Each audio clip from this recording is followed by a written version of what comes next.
Today, I'll show you how to add a stroke effect to your music videos using the RGB stroke effect. This adds a bold, glowing outline around your subject, making your edits look more dynamic and eye-catching. Let's get started.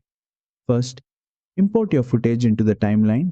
Now, head over to the effects panel and search for RGB stroke.